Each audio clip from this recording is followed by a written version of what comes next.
नवरात्रि विशेषांक। मातृत्व का सम्यक बोध ही नवरात्रि का मूल। भाग 2। जगन माता की श्रद्धा में डूबे अपने अनुष्ठान संकल्प साधना में निमग्न सब ऐसे होते हैं जैसे वे एक ही वृक्ष के पत्ते हों। फूल हो, फल में निहित बीज हों। वे सिर्फ पहचान पाना चाहते हैं, अपने अस्तित्व के मूल की पहचान, अपनी सबकी माँ की पहचान, जो सब कुछ देती है सतत अविराम। जीवन भी उससे मिलता है, जीवन यापन के साधना की दात्री भी वही है। हम असंख्य इच्छाओं की पूर्ति की अछोर कल्पवल्ली हैं, लेकिन हमारी ये सभी इच्छाएं माँ से जुड़कर ही पूर्ण होती है। जब हम अपने अंतर का सब कुछ माँ के चरणों में न्यौछावर कर देते हैं और एक आंतरिक शून्यता की अनुभूति पाते हैं, तो माँ बरबस ही इस शून्यता में पूर्णता भर देती है, क्योंकि शून्यता में ही पूर्णता भरती है।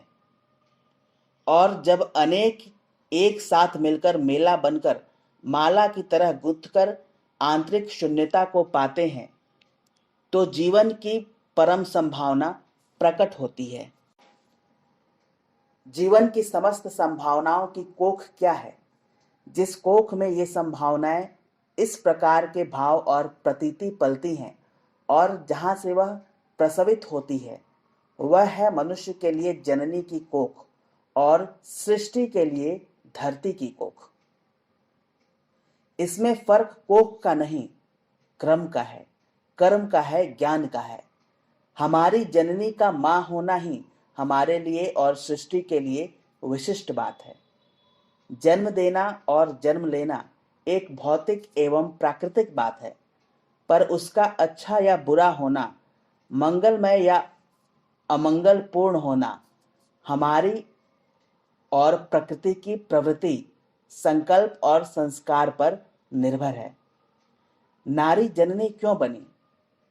धरती पर अंकुर क्यों उगा?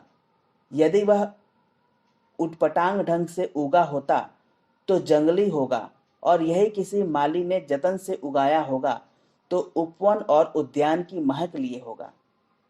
यही क्रम है सृष्टि का, यही सार है मनुष्य के जन्मने और जीने का।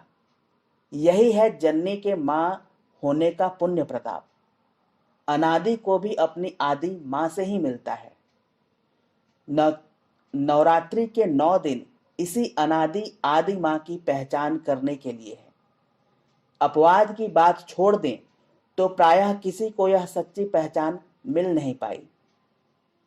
हम मां के द्वार दरबार में आते हैं, घर पर पूजा बेरी के ऊपर रखे मां के चित्र के सामने माथा नवाते हैं, पर हृदय नहीं उड़ेलते, आंतरिक शून्यता की अनुभूति नहीं कर पाते।